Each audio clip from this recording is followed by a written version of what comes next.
Hey folks, this is Abel James, and thanks so much for joining us on the show. Why do fancy restaurants fill their meals with junk oils, high glycemic sugars and carbs, chemical preservatives, and worse? With rampant food inflation and razor-thin margins, even the fanciest, most exclusive and expensive restaurants can't resist the tendency to cut corners on ingredient quality.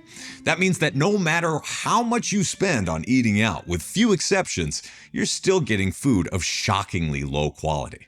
So how do high-profile celebrities and the rich and famous achieve such dramatic transformations? And are regular Joes and Janes like us actually better off without private chefs and nutritionists?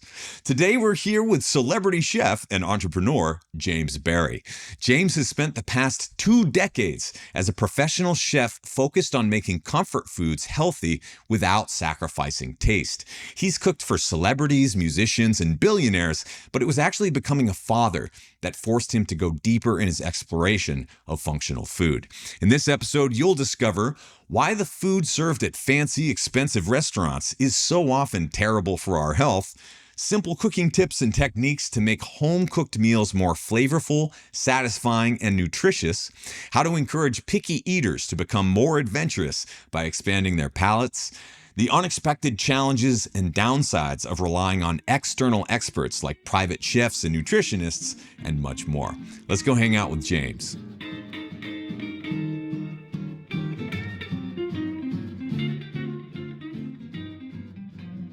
Welcome back, folks. Today we're here with culinary extraordinaire James Barry, whose 20 years in the field started as a private chef, cooking for celebrities like Tom Cruise, George Clooney, Gerard Butler, Sean Diddy Combs, Barbra Streisand, and John Cusack, to name a few. As the founder of Pluck, Chef James is the creator of a unique organ-based superfood seasoning that can be sprinkled on foods for a tasty kick that packs the nutritional punch of grass-fed liver, kidney, spleen, heart, and pancreas, along with organic spices. And I totally dig it. Thanks so much for joining me on the show, James. Thanks for having me. I feel like I'm in the OG of podcasts right now, you know? The gray hairs are coming for us all. I've been doing this for a minute. Yeah, it's cool though, because there's nothing better for me as a devout geek to be able to just like sit down or stand around, as the case may be, and talk to people deeply uninterrupted for an hour plus. Like that doesn't usually happen in real life. So especially with people who have fascinating backgrounds and experience like you, and also highly mission aligned. This is I'm a pig in mud right now. Well, truly honored to be talking with you. Thanks for having me. Of course, yeah. So I've heard you say in reviewing some of the interviews that you've done in the past and your work, um, that life doesn't happen to us, it happens for us. And so I'd love for you to start by just sharing how you found yourself on this path, and how you made the conscious decision to try to affect the world through food, which is one of the best levers we have to change behavior. So I'll just let you riff on that. Yeah, well, I know it is a bit of a shock, particularly if you talk to my mom. She'll say, I can't believe I have a chef because, I grew up in a household where the smoke detector went off and we knew dinner was ready. Like Yeah. it was that bad. Um, it is surprising, and I think it took me a long time to find that it was cooking that was my mission, or kind of what I was here to do. I always loved cooking from as young as I can remember. I think I learned to scramble an egg at a very young age and was immediately hooked.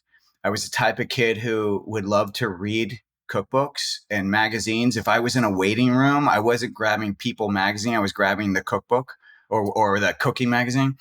And then, but I didn't pursue it for whatever reason. I was like that 12-year-old who was like, I'm not going to become a chef because you have to work late nights and I'm a family man. And I was like, what?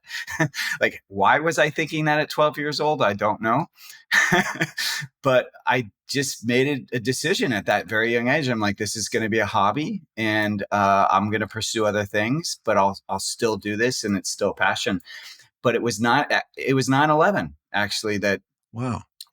made me switch gears. That was, in many ways, that was our generation's Pearl Harbor.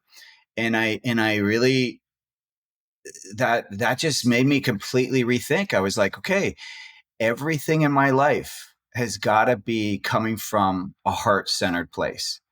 I no longer want to mess around with just like flitting desires. Like I'm not just chasing money. Like it needs to come from mission. What am I doing here? And the way I tapped that was I audited my life. I was like, okay, what have I been passionate about my whole life? And I went as far back as my childhood. And yes, I thought about Legos, but but then I went to cooking and I was like, oh wait, cooking has been there from day one. Maybe there's something there. And I started doing some research. I found two cooking programs that were connected to the nutrition world. One was Bowman in the Bay Area, and then one was, well, actually, first I found that one, and I was highly thinking about, okay, maybe this is the program, because I really wanted to connect cooking and health, not just cooking for flavor, but really trying to help people. And Bowman, which was so fascinating, it was a nutrition and cooking program. But I started reading the bios of all the teachers, and they all kept saying, I studied at the Natural Gourmet Institute in New York. And I'm like, well, wait a second. Why am I going to Bowman when I can go to the source of where all these teachers are coming from? And so I started looking into that program in New York, and it just was like, this is it. This is what I want to do. It was an intensive program. I was in my 30s, by the way, at this point. Oh, wow. So yeah, so I'm not a young guy going to culinary school. Like, this is me after many careers going like, you know what? I need to rethink my life. And so here I am in my early 30s deciding to go to culinary school. There's all these young kids in there from just out of high school. And I was probably one of the few who truly took it seriously. I was like, no, I am here to learn. I came every day, every opportunity that came my way, I grasped, and I was just a sponge. And the school noticed. And when I graduated from that program, every time that school got a call for someone looking for a private chef in LA, I got referred. And it was phenomenal. I mean, every name that you listed in my intro, pretty much I would say 85% of them came from the school. Amazing. So that's really a testament to being intentional about your education, because as you say, like most of us just kind of coast through, and it's normal to do that. So the people who are actually there to learn really stand out, and the teachers take notice, the administrators, other people who are involved, the whole community around learning starts to take notice, and then that opens up doors big time down the road. And so, of course, a lot of people probably want some of the gossip or inside baseball around cooking for celebrities, but I'm more curious about how are people eating, generally speaking, as they prep for a role, or they're trying to maintain peak athleticism, peak shape, and really dial in their nutrition. What does that process look like for, A-list celebrities, and how can we apply that to just regular people going about their days who are trying to target the same results? I think the biggest thing is that celebrities are just humans, they're just humans with a lot more resources. And so you have an A-list celebrity who has the money to afford to have a lot of support. So some of the celebrities I worked with, they had nutritionists on staff. They had obviously chefs, me being one of them. They had people that were basically like chiropractors also on staff, giving them sometimes daily massages, things like that. I mean, so those kind of resources, it's really hard for us 99% to identify with that, to actually have body work daily, not just one form of it, but multiple forms, from acupuncture to massage to Reiki to whatever they want to do. Really, I mean, it's completely at their whim of whatever's going to serve them for either that role or whatever's going on in their life. And so the people that are, I mean, honestly, I would say that a lot of them are following trends based on, well, what's popular, what's the most popular book. Sometimes they get early advances of those books. When I first got into the culinary field, the book of the hour was the Fat Flush Diet. Okay. And so I didn't know what that was. I hadn't read the book, so I immediately started learning because I was asked. I was said, "Hey, could you cook for this book?" Did now, did those people actually know if that book was going to work? No, they did not. They just were like, this is the book everyone's talking about. It must have validity. Let's do it. So they're very much pulling at straws as well, just like all of us. And really what they have is the money, and they most of the time they have early access to things. Like I was exposed to cold plunges and certain kind of pressure devices for for recovery, like years before it was popular, years, because of the people I was working with. That's interesting. And also it's worth saying, when you have either a private chef or some sort of meal planning service that's delivered to you where you don't have to worry about cooking, cleaning, sourcing your food, and your nutrition is dialed in intentionally to meet your macros and meet your caloric needs for caloric load and that sort of thing. That makes it a heck of a lot easier, right? So it's worth just mentioning that too. So people are like, how are these celebrities doing it? And all the money in the world, along with a team of experts making everything easy for you, certainly helps.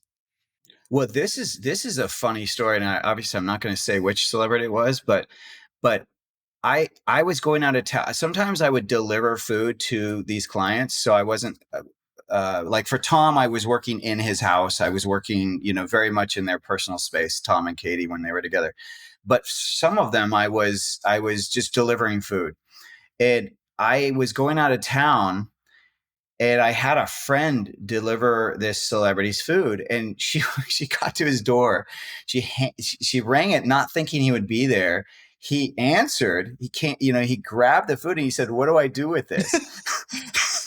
And I just thought that was so perfect, because it's like, yeah, they don't know diddly either. Like here's food handed to him, and he's like, "What do I do with this?" Well, you eat it. You heat it up when you're ready to eat it, and yada yada. It's like, but it's just so funny. Like, to a degree, when you have all these things handed to you, and you just have to show up, you do lose certain skills.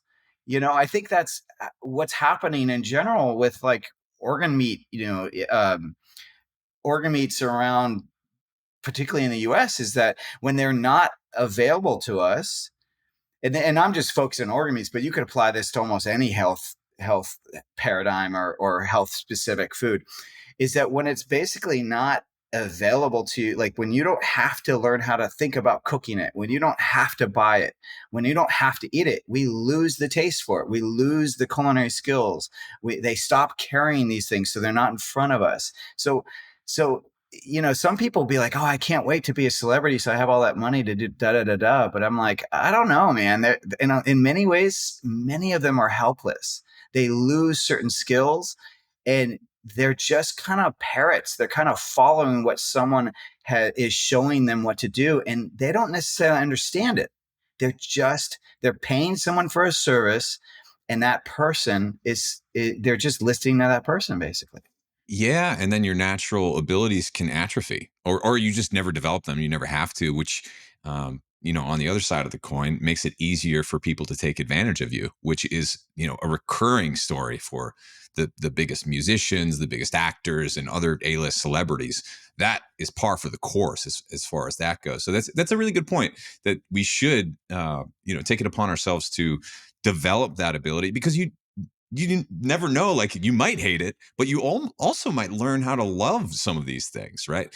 But let's talk about organ meats in particular, because there is, to your point, a huge difference between just like drinking bone broth when it's served to you or when you can order it somewhere, and going through the motions of ordering all of these weird bloody bones that are full of uncooked raw marrow that you have to put into the water and then stink up the whole house or whatever. So how do you encourage people, aside from pluck, which we'll talk about in a bit, but how do you encourage people to incorporate organ meats and nose to tail eating into their lives? Yeah, first, I think you have to see it as important, and it's interesting, particularly in our carnivore centric dieter world right now, at least I know it's still niche, but it's a growing niche. And many of them will say, "Oh, I just eat ribeye." And it's like, what? Like, so there's a certain aspect that I feel like we have to first acknowledge, that I don't think we were designed to just eat one or 2 parts of an animal. Like if you think about ancestrally, you have a tribe, maybe the tribe is 18 people, 21 people. The people that would go out to kill that animal, first of all, sometimes could take not only days, but weeks. They would fast when they were going to do it because they wanted to heighten their awareness, their skills, their hunting skills. And that fasting, as anyone that's fasted knows, you get more sensitive to everything. And so they're fasting as they go to do that hunt. Once they've killed the animal, what's the first thing they do? They replenish their stores, and they usually do it in the form of eating the liver or the heart, usually, right? So now they're dressing the animal, they're getting it back to the tribe so that everyone can eat. Well, already the animal has 1 heart or 1 liver, so the liver or heart is gone if they ate it, right? So now, if we just are thinking so kind of narrowly around our animal-based eating, then no one's going to be getting liver if that's what they ate, right? So now what do we do? So I'm really trying to educate people first and foremost that it's the whole animal we want to focus on. And that we're getting things from different parts of the animal. Like everyone always talks about iron with liver. Well, spleen has 5 times as much iron than liver does, right? So we can get things from other parts of the animal. Every part of the animal has got something to give. That's why it's incredibly planet-centric to eat the whole animal. Because right now, when you go to a meat processor, and I was just at one in Wyoming recently, they only sometimes, most of them, not all of them, but most of them only use like 50% of that animal. The other 50% just gets trashed. Like literally, I asked them, I said, what do you do? And they said, we just throw it away. And I'm like, what? Like, in what industry? I mean, think of any industry that you would waste 50% of that resource. Yeah, it's insane. That would be insane. Yeah. And yet we're doing that. And then we're suffering because it's something like, 92% back in 2015. I'm sure it's closer to 94, 95% of Americans are nutrient deficient, but we're not calorie deficient. So clearly we're recognizing, okay, we have chronic illness stuff going on. And so what industry we're turning to replenish those stores? It's the supplement industry. It's like, wait, what? Wait, so we're supplementing, we're wasting the 50% of the animal that probably would give us the nutrition we need. And then we're supplementing in a different industry and in a different form. It literally makes me I literally think it's insane because it's the most planetary thing we could do to use that whole animal. So A is just to get people on board, like, this is important. Okay. And then the second thing would be, well, what is organ meat? And a lot of people literally just think it's liver or heart or kidney. It's like, no, it's the whole, it's everything but the muscle and the bone. Every other part.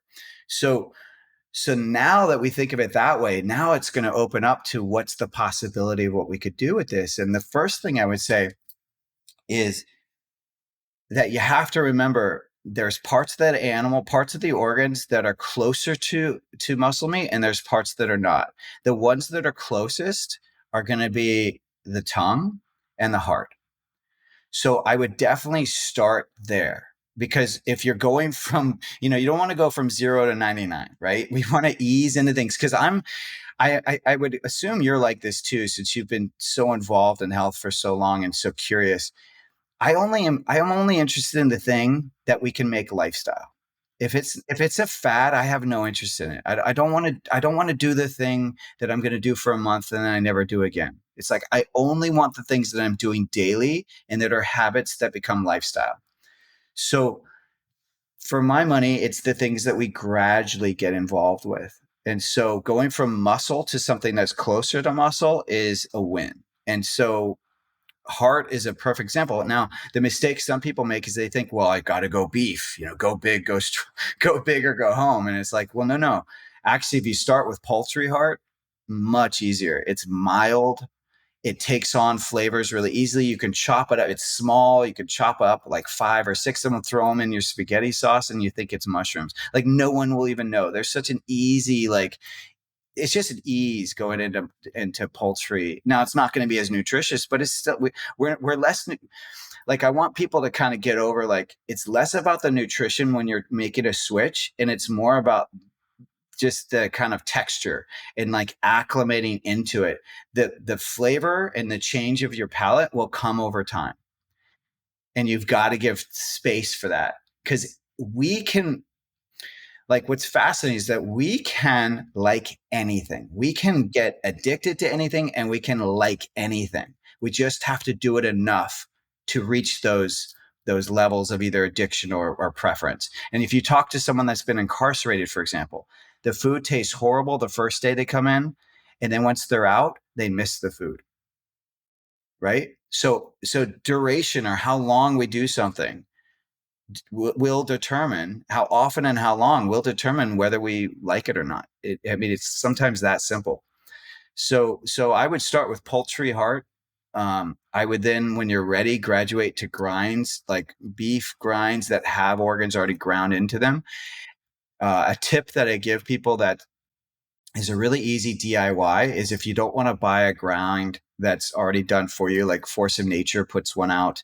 There's multiple ranches that already have these blends. Sometimes they're called paleo blends or ancestral blends. But if you don't want to do that, you can simply go and buy an organ from your farmer's market. When you buy it, it's frozen. So let's just say liver, for example. So you get that liver, it's frozen. It's also pretty large. What gets overwhelming with that liver is when we defrost it. So keep it frozen and then just grate it. At any time you're doing any ground meat, from turkey to lamb, doesn't matter, elk, doesn't matter. Literally just pull out that beef liver and grate a little bit of it into your grinds and mix it in. No one will know it's in there as long as you keep the ratio down. So, and I find with a pound of meat, about 2 tablespoons, from between 2 and 4 tablespoons, which is basically like a fourth of a cup, um, of grated liver will not affect the taste or the texture. And so those are kind of where I would start. I'm curious, what is the percentage where you really start to taste it? And it depends, right? If it's liver or some other organ, but what sort of percentages are you looking at there? I've found it's in the 20-25%. And it's interesting. Most blends out there, I think even Force of Nature is only 10%. Some are 5% of each organ that they're putting in. So maybe they'll go up to 15%. The ones that are in that 20-25, it's a different texture. And so if you're just starting out, I would be wary of those blends. And you'll taste it immediately. Like, it's got a different taste, and it's kind of like, what is the, how would I describe the texture? If you would think of ground meat as having bite, this is almost softer. Yeah, It's a like little bit of mush it doesn't factor. have the same. Yeah, exactly. It's a little bit more mushy. And texture, I mean, it's interesting because we're talking so much about texture. Texture is king. Texture is, if you're a picky eater, if you're someone that's trying to change your diet, you should focus on texture. A lot of people don't realize that. But texture is what we really get, for lack of a better word, addicted to when we are picky around our eating and or emotionally eating it. It's really, so much of it is texture. I mean, think about chips. When you go to eat a chip, you only taste the first 3 chips. Everything after that is just the crunch. You're just chasing that crunch. Do you know what it is about texture that really turns people off from organ meats and other healthful foods? Like a lot of times that'll be the biggest hurdle to get over for people, right? They're just like, I just can't do the texture. Do you know why that is, or what you can do about it? Oh, usually it's emotional association. So it's either trauma from when you were younger, shaming around food. It could be also, it could be the foods that, like, a lot of, so I almost think the way to answer that question is, well, think about what are the foods that we gravitate towards when we are comfort eating. And it's like, what would be your food that you gravitate towards? Like, what's the texture of the food that you gravitate towards when you're emotionally eating? Yeah, I probably like the crunch. So something that I could repeatedly just like munch on, like popcorn or tortilla chips, maybe pizza. Yeah, that sort of thing. Yeah, I'm the same camp. But yeah, if you talk to someone else, they might say creamy and mash, like mashed potatoes. And if you then continue back into your childhood, there's probably an emotional connection to those textures. Like, maybe you used to sit and watch I don't know, movies with your family, and that was your connection time, and it was the crunch of eating the popcorn or the chips. There's some emotional connection to it. For others, it was like, oh, that was my dad, made these mashed potatoes when I was a young kid, and we only had it on special nights, and da da da da, and it became that food that was your comfort. So but it's usually emotional. Yeah, that makes sense. So the trick to getting over that is you need to start small and hopefully find a way for for yourself to work it into your habits without like eating a giant piece of raw liver for yourself, right? Like you don't have to go totally hardcore on this. It's best to dip your toes in. But let's talk next about the nutritional factor of all of this, because you brought up vitamins, and most of those are synthetic, which our body doesn't absorb as readily as the natural vitamins that are found in real foods, specifically organ meats. So what are some ways for people to kind of like rethink all of that? Because if we're talking about B12 or iron, the difference between synthetics and even our genetics, how well we're able to absorb those into our bodies, uh, is completely different. So why don't you riff on synthetic options first, which most people embrace over the natural options, which are also, they tend to be cheaper. Yeah, I mean, I think you really have to think about, well, who has it right, the laboratory or Mother Nature? And we can simply look at an orange, right? Like we can isolate parts of the orange, the rose hips, the vitamin C, but we can't actually create an orange in a laboratory. Like we can't recreate all of the different properties that make up that orange. We can only isolate things. And so then the question becomes, well, do those isolates work without the whole? And I think that's up for debate. I think some people would debate, well, yes, of course, you can have protein isolates, you can have these different things, vitamin C isolates. But yet, isn't it interesting that if you go back, like let's even just focus on vitamin C. Vitamin C 30 years ago is very different than the vitamin C we get now. Now, why is that? It's because we're constantly learning. Oh, our kind of like our laboratory brains were short-sighted, and we thought that you could just isolate the vitamin C, but now you realize that it has to be more complex. It's got to have these complementary pieces to it for you to actually absorb it, right? So it's kind of amazing to me that we invest so much in science when, if you look at it historically, it's always changing. We're always deepening our knowledge and growing with it. If you think, like, go back to Washington, our first president, U.S. president. Well, supposedly, if you read the books, he got a common cold. Now, they didn't know it was a common cold then, but looking back, we would think it was a common cold. And what did they do to help him heal? They bloodlet him, and he died from the procedure. It's like, and looking back, they're like, if they just left him alone for a Yeah. couple of days, he would have lived. Yeah. So I just think it's fascinating that I'm not saying to throw science out the door at all. I'm more just saying, like, I think we have to take it with a grain of salt, like that there's what we know, but there's also what we don't know. And we have to always be open to all of it. I mean, even with organ meats. So, like, organ meats, I would say, are Mother Nature's multivitamin. The things that science say we need to create life in a prenatal. Basically, everything that's in a prenatal is an organ meat, from the folate to the iron, the calcium, copper, magnesium, the selenium, phosphorus, potassium, zinc, vitamins A, all the B vitamins, every single one, particularly, of course, B12, which you also have in muscle meat. Vitamin C is in some organs. D, E, K in the form of K2.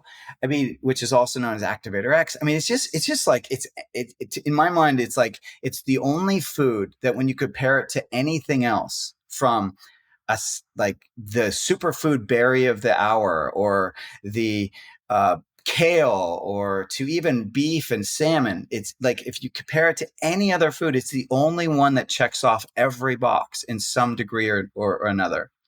There'll be something missing from the other foods, but there's nothing missing.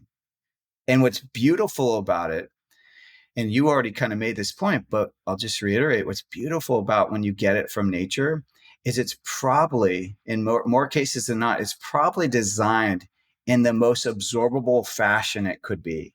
And so, like for example, magnesium needs that complementary, right, to be absorbable. What is it? Magnesium, and I think it's potassium, I think.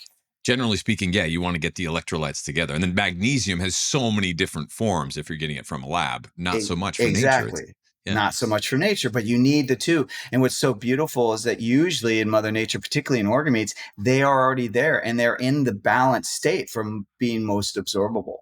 So I just look at it, as I said earlier, I look at organ meats and eating whole animal is like, well, we're already killing the animal. The most humane thing we could do is just eat the other parts of the animal, and then let's see what happens. Like, I don't think we have to dig too deep and go like, well, will I get something from this? It's like, well, technically, you already have. Because if you talk to food archaeologists, you've talked to anyone in the archaeology departments, the professor of archaeologists, they'll say, one of them being Bill Schindler, Dr. Bill Schindler, he'll say like, well, technically, there was three things that we got that we previously did not get, and that took our bodies into new places. It enlarged our brains. It enabled us to communicate the way we are communicating now about this. And it's basically that we got blood, we got fat, and we got organs. Those were the three big differences in this. And we also got fire right around that time. But before then, because he'll say, okay, we started out as foragers, and you had to forage for a long time to get any nutritional, to feed yourself, because it took all day to forage to feed yourself and get enough nutrients to survive. And then from foraging, we went to becoming scavengers. So we did get some protein meat then, but we didn't get the three things that eventually changed us, which was the blood, the fat, and the organs, because those are the three things the predators took. Yeah. So we've already benefited from this stuff. Really, all I'm saying is like, hey, let's figure out. So in many ways, eating animal or nose to tail is an ancestral concept, right? I'm not saying we have to go back to our cave person days. I'm not at all saying that. I'm more saying, well, let's figure out ways that we can get these organ meats into your diet, and let's do it so that it fits your modern lifestyle. Let's figure it out. And that's what I set to do.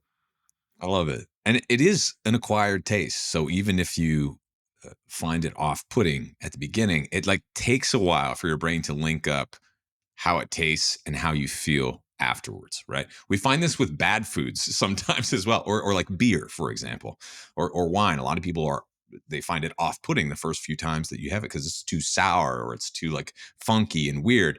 But over the course of time, our brains and bodies learn that like this connects to that, and this feeling that I get afterwards connects to it. So for me, like when I first got into eating, or when I was reintroduced, I should say, to eating organ meats as an adult, because we did grow up eating, like chicken hearts sometimes and liver and onions, mostly from poultry. But getting into beef organs is a whole different ball game, as you mentioned. So when I first got into that, I'm like, whoa, this liver is a little bit intense. But with a few bites later, I like felt a visceral head high.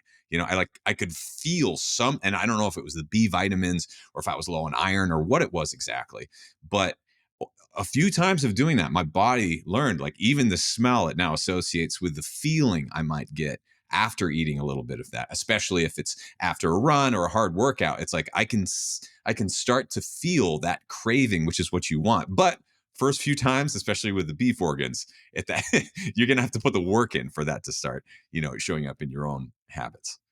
And that's true. I mean, it really does go back to the palate. A lot of people, like we talked about there is emotional eating where there's emotional connections to food, but the way to really elicit change in any picky eater, in my judgment, is to focus on the palate. So focus on flavor and the palate. So if you think about the palate, it's basically the four things we all grew up with. It's salty, sweet, bitter, sour.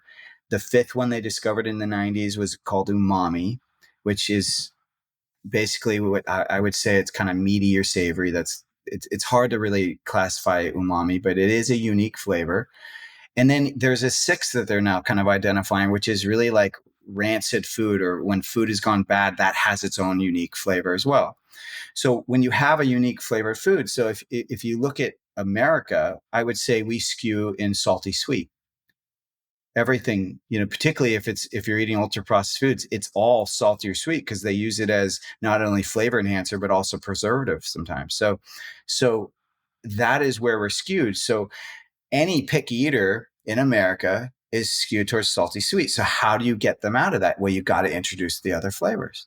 And it's really that simple. So you either have to pull out some of the salty or sweet or I would say introduce the other flavors. And it's amazing when you do that.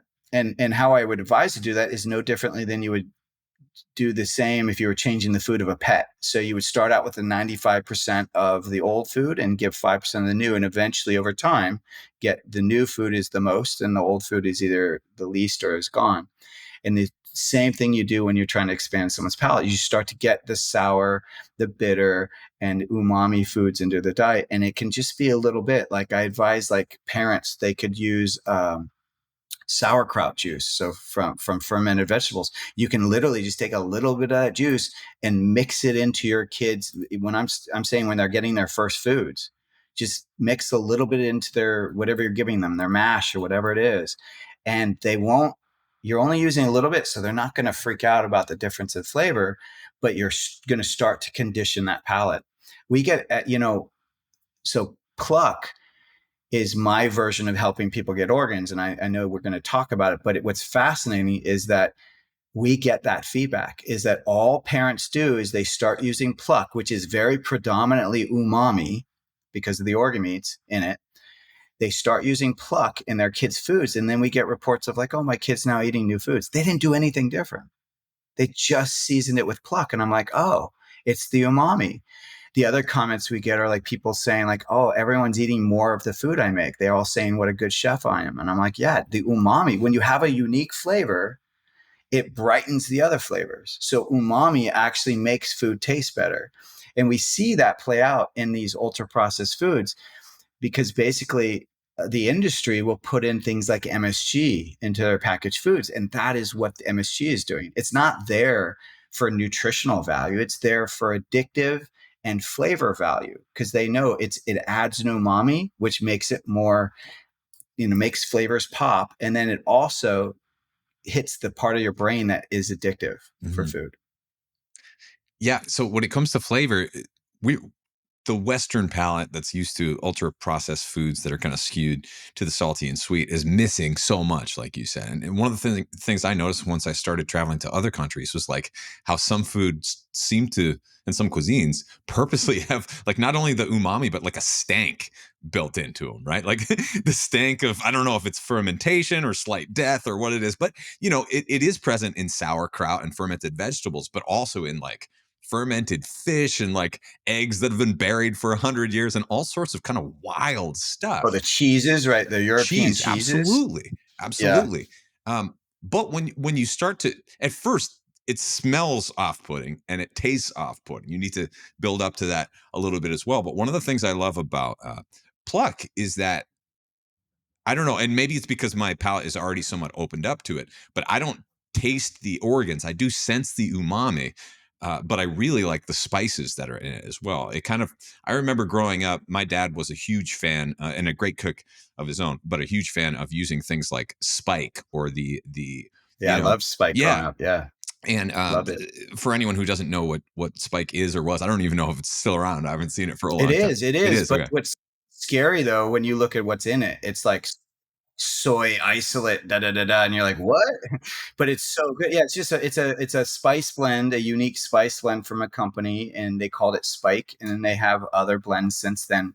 But it was always found in natural health food stores. Yeah, it's really good. It's kind of like, the way that people like industry is adding nutritional yeast to things to kind of add certain flavor. I feel like Spike was kind of doing that concept before anyone else. Yeah, and it's so different too. It's like if you're not well versed in cooking, then trying to get a handle on all of the different spices and how to use them and how to source them and keep them fresh and in different amounts, and if they're finely ground or if they're not, or if they're like, it's too much to keep track of for people who like barely even know how to like scramble an egg or reheat a chicken.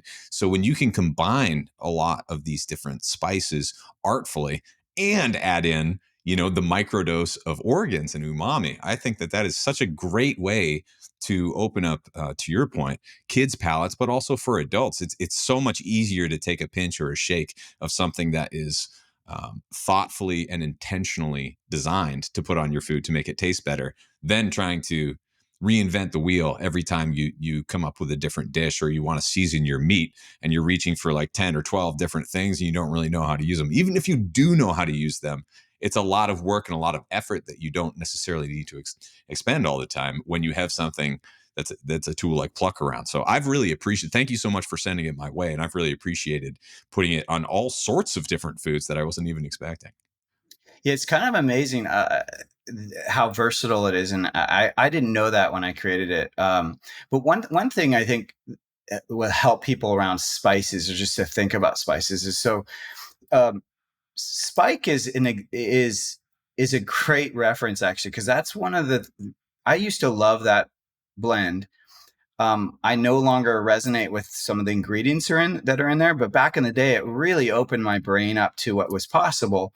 And in many ways, I think one of the things that made Spike so unique is that it really did have lots of flavor, and wasn't just about being a salt with seasoning, but it was a seasoning that had salt. And that's a very important distinction, is because really, when you think about anything in the market, our inclination is to think, well, if it's in the grocery store, it must be okay for us to eat. We just have this kind of natural assumption that our government has our back, or the industry has our back, that if someone is allowing it to be sold, then it must be okay for us to eat.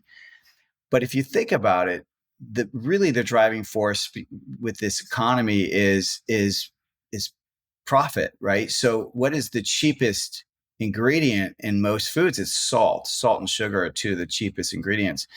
And so what you see in most blends is the first ingredient is salt. Well, the first ingredient represents that it's the highest amount of that ingredient is in that product. And so most blends, the way they keep it to that kind of between $2 and $4 cost, is because it's all salt with a little bit of seasoning.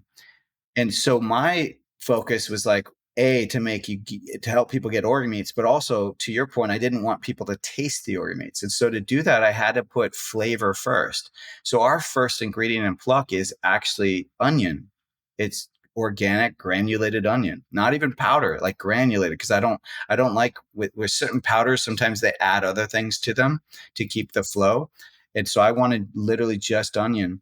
And then our second ingredient is the organ meats, and it's liver, heart, kidney, spleen, pancreas, coming from 100% grass-fed cows. And it's freeze-dried in powder. So it's probably the most freeze-dried. It maintains more of the nutrients than even dehydrating. So it's not as good as raw, but it's pretty darn close.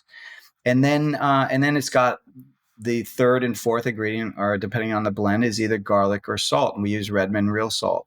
And so it truly is like, this is a flavor packed seasoning. And I don't see it. Ultimately I see organ meats as the gateway to nutritional abundance, but I see pluck as the gateway to organs. And to make it a gateway, we had to make sure it not only was easy for you to use, because that goes back to my point about, like, if it's a health food, I want it to be something that's lifestyle. I don't want it to be a trend. So it's got to be easy, because that's going to support lifestyle.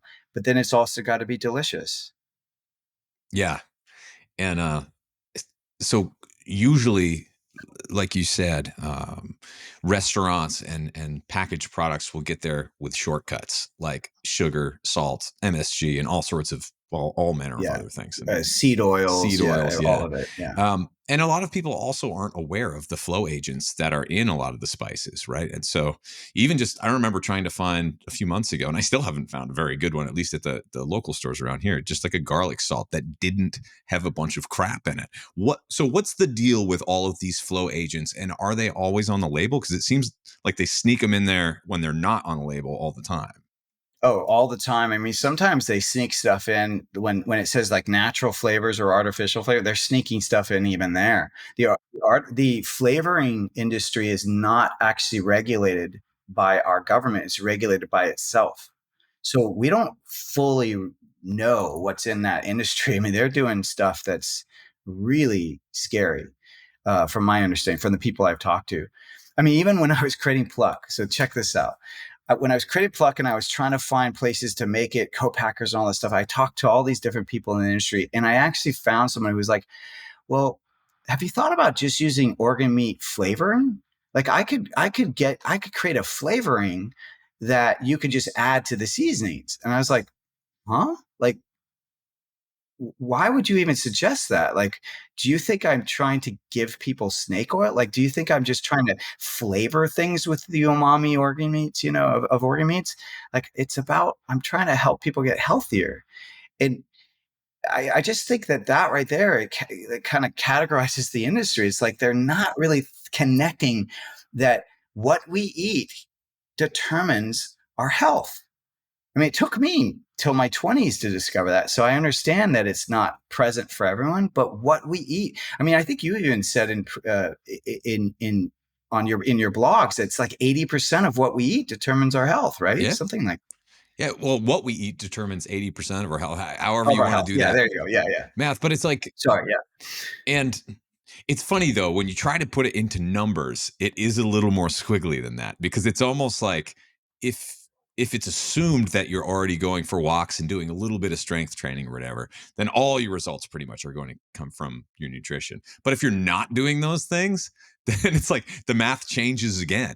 And it's like, you better have your nutrition 110% dialed if you're not working out. So it's like, yeah, it swings a little bit back and forth. But maybe you could speak to this as well. Like, a lot of people, you go out to a fancy restaurant, you're traveling, you're at a hotel, and you eat the breakfast or the lunch or whatever. And because it's fancy or because it's expensive, a lot of people assume that the ingredients are top notch. As a chef, maybe you could share a few words about that. I mean, it is impossible to be healthy and eat out, in my judgment. Yes, there are some farm to table restaurants, but you have to be wealthy. And I don't mean just sort of wealthy, I mean wealthy to eat at those kind of restaurants every single day to maintain a health practice. Because when the true cost of food is extremely expensive. So when you go to these kind of restaurants where they're using subsidized products, I mean, fast food is a perfect example, because when has meat ever cost us 59 cents or 89 cents? Like, that's absurd. It's like literally an absurd concept that French fries are more expensive than meat, a hamburger. It's like, what? Like, it's just, we're so skewed in how we look at food, but restaurants particularly, I mean, they have very low margins. Like, it's you, if you want to be a millionaire or make lots of money, you don't go into the restaurant business. Like, anyone in the restaurant business will tell you this. It's really hard to make good money. So they have to cut corners. I'm not faulting the restaurant business at all. Like, they're just trying to survive.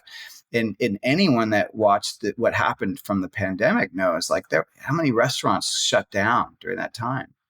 Like, that's how tumultuous that business is. It's just a few months of not having customers, or in that, for some it was even a year. But either way, a few months can hugely affect a restaurant's bottom line. So they're totally cutting corners. And if you have, for example, I mean, you're frying any food, right? That fried food, if you're frying it in tallow and you have to change it out multiple times because it does get gross throughout the day, like, that's going to be incredibly expensive. So yeah, they're cutting corners, but I think it's less about, well, they should be doing better. It's more about, no, we should be more mindful of what they're doing. And so if you're eating out all the time and wondering why your health, you can't maintain your health, well, stop eating out. Like, that's the control we have, is we are the gatekeeper of what goes in our mouth. So we have to take ownership of that. And the only way, in my judgment, to be healthy is to eat in your own home or to make your own food. And the way you do that is you just focus on foods that have ingredients. I'm sorry, foods that are ingredients versus foods that have ingredients.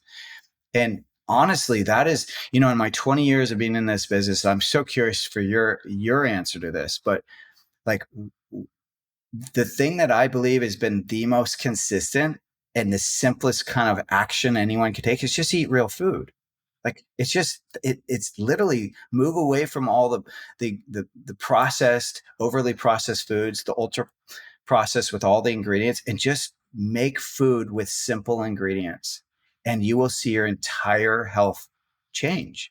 And very quickly, actually, too. The body is miraculous. I mean, the body is so robust that it can make changes pretty quickly. Now, obviously, if you've been smoking for 80 years, that's going to be hard, but or even 60 to 80 years, that's going to be hard to change. But even people that have been smoking that long who stop, within weeks, they notice a change. So the body is incredible. It is. Have you been able to bring people over to the other side, or what are some mechanisms to do so that you're aware of? Yeah, I mean, my cheeky answer would just be, well, make enough money to hire someone who can cook for you. Fair enough, yeah.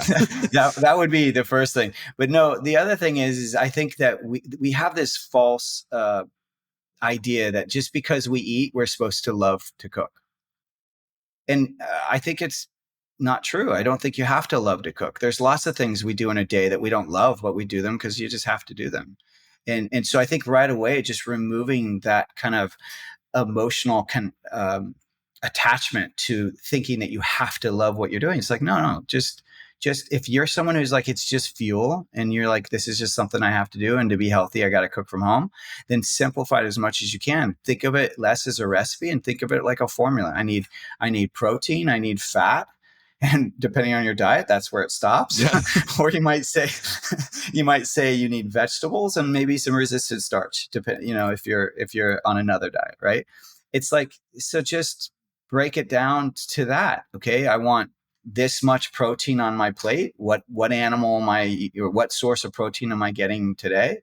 And then what's the fat? It could be like the fats I like to focus on are the ones that are usually animal based and or tried and trusted. So like ghee is a beautiful fat. It's clarified butter. It's been around for over 5,000 years. And in my judgment, it's one of the best fats to cook with because it's got a high smoke point. So it's like, it's just incredible. But of course there's butter, there's tallow, there's lard, there's duck fat. Duck fat is a fantastic fat to cook with. If you like potatoes, it's almost like potatoes and duck fat were made, like it's almost like the creator said these two will go together. it's like duck fat with roasted potatoes is one of the most amazing flavors in the world. It's the, what is it, the ninth wonder? Yeah. It's like, just do it. Like if you're out there, just do it and you will not regret that decision. I love that advice. There are little weird combos that take like that, especially with things like duck fat that take it from 100 to 1,000. And what are some other examples? Are any other like secrets in your bag of tricks that you'd like to share that are similar to that? Because there are a few. There are, absolutely. So if you ever want to brighten food, lemon zest. Just like literally all you got to do is get a zester and just, a microplane and just zest a little lemon zest right on top of the food and it will pop. It will literally make it pop and everyone will go like, oh my gosh, that's so good. And then another one is if you ever want people, you're having a dinner party and you want people to think that you're going to be the most amazing chef or the food they're about to eat is going to be fantastic. Simply saute onions before they arrive. So like 15 minutes before they arrive, start sauteing some onions. And you don't even have to use the onions in your food, but just the smell will make everyone walking into your home go, oh, what are you making? That smells delicious. It's like, it's a little trade secret. But the other would be, I think to make everything as much as you can from scratch, one of the ones that I always try to get people to move away from store-bought stuff with is dressings. It's the culprit. Everyone tends to think that they're so hard to make, but it's actually really simple. It's basically 3-to-1 ratio. So 3 parts oil or fat to 1 part to vinegar or acid, depending on what you add to it. And you can just use a tablespoon, 3 tablespoons olive oil, 1 tablespoon balsamic vinegar, and then put it in a jar and just shake it, a mason jar, and shake it, and you literally have a dressing that's delicious that you made in 30 seconds. Like, it doesn't need to be much more complicated than that. And you can then switch out the acid you use. Sometimes you use lemon juice. Maybe you're using champagne vinegar, apple cider vinegar. Change up what you're doing. Change up the maybe it's olive oil one day, another day it's sesame. It's like, change it up, and you have a huge health change for your. I mean, like, huge. Just not buying all the crap that's in those dressings is a huge difference for people, right? And that you should feel right away. Like, inflammation will go down right away. You'll feel less puffy. I mean, it's crazy, these little movements. Yeah, dressing is probably one of the worst offenders, especially if you're eating out, of just like, how do you get a ton of garbage calories and kind of like too much salt and too much MSG and too much everything else. Aside from fried foods, like, dressings are probably the worst thing you could be eating. And sugar, right? Like, tons of sugar Oh, in all well, those. and actually you bring it up, like, you're reminding me. So you asked about restaurants. So something that's really interesting about restaurants that people don't think about. So we're talking about, well, the ingredients you use, but there's also, and this is really important, is that there's a hierarchy within the kitchen, right? So one of the ways you save, so if you have a chef, it's going to be more expensive because they have a higher salary, right? But if you have a line cook, that's going to be cheaper. So what a lot of restaurants that we eat at is, a lot of times there's one chef, but sometimes there's not even a chef. It's all line cooks. And the big thing that you need to know about that is, so line cooks usually do not know how to work their way out of a recipe. So if they're following the recipe that the restaurant has, and let's say they are making a dressing from scratch, most of them do not make dressings from scratch. So let's just say they are, that line cook, if they go a little too bitter, they won't know how to get out of the bitter. And so what do? They add sugar. That's the default. Like, oh, it doesn't taste good, just add sugar. Like, so that's what restaurants do. So yes, things are going to be sweeter than you normally would find it, in your own home. You're gonna find, um, a lot of times that it's, they're adding sugar in places that don't even need to add sugar, like spaghetti sauce. Like, spaghetti sauce doesn't need sugar if it's made right, but yet a lot of restaurants add sugar because they're trying to make sure that it's not bitter. The other thing is, and I've done this on social media, I did some posts on this, but a lot of people don't realize that pretty much, I would say, and I don't know the percentage, but I'm just going to guess, it's probably like 90% of restaurants all shop from the same store, and it's called Restaurant Depot. Like, it's all over the US, and there's different variations of it. Cisco, US Foods. It's like, but they're all basically very similar in that they're sourcing from the same pool of foods.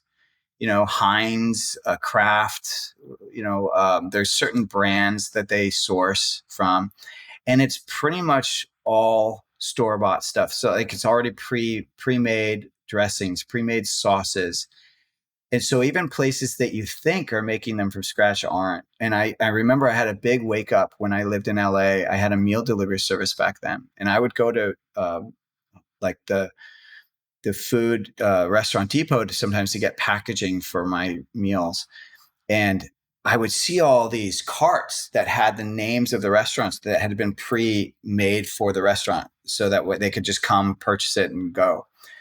And it was all these restaurants in LA that I thought was making things from scratch. And I was like, oh my gosh, they have the dressing, the pre-made dressing on there, that has crap ingredients. And let's not mince words either. When I say crap, I'm not saying, oh, they just have seed oils. I'm saying, no, it's crap. Like, they are products that are designed to be shelf stable. So to be on that shelf as long as possible, to not separate. They have so many ingredients in there. It's insane. Like, you read the list, you're like, it's even more than what's in some of the dressings that are in our normal grocery stores. Like, because it's designed to be in big containers, and it's got to last as long as it can for them to make the money. And it is truly crap. And yeah, I was shocked at how many restaurants were buying from Restaurant Depot. For him. So It's worth doing just a little, putting in a little bit of the work at home. You're going to save money. Your body will thank you for sure, and you'll develop some pretty cool skills. But I love your point too that you don't have to fall in love with cooking every single meal and feel guilty if you don't. You can also just kind of like do it in the same way that you commute places sometimes to like pick up your mail or like not do your taxes. Hopefully, it's not that bad, but somewhere in the Yeah. middle.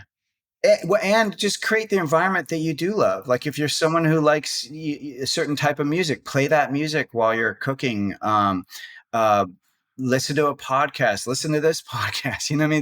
It's like do something that is enjoyable while you're doing the thing that isn't. I mean, if I'm sure you've covered this a lot in your podcast. A lot of times, what needs to change whenever we want to make change in our life, what needs to change is not only our relationship to that change, but the environment that we associate with whatever we want to change.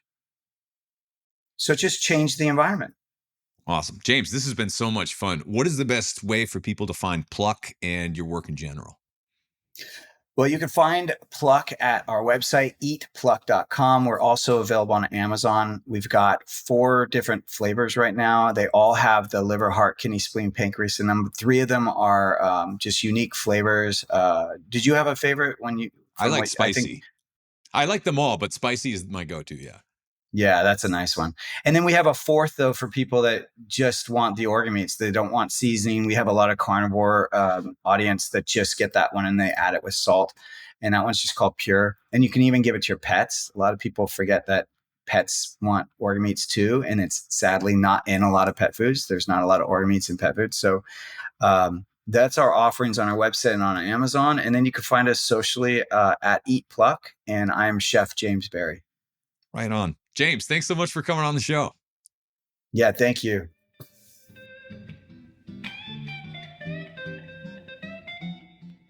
Hey, Abel here one more time. And if you believe in our mission to create a world where health is the norm, not sickness, here are a few things you can do to help keep this show coming your way.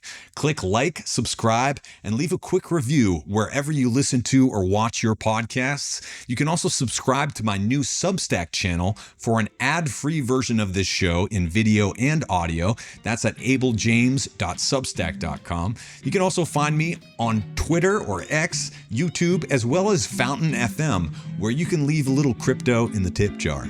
And if you can think of someone you care about who might learn from or enjoy this show, please take a quick moment to share it with them. Thanks so much for listening, and we'll see you in the next episode.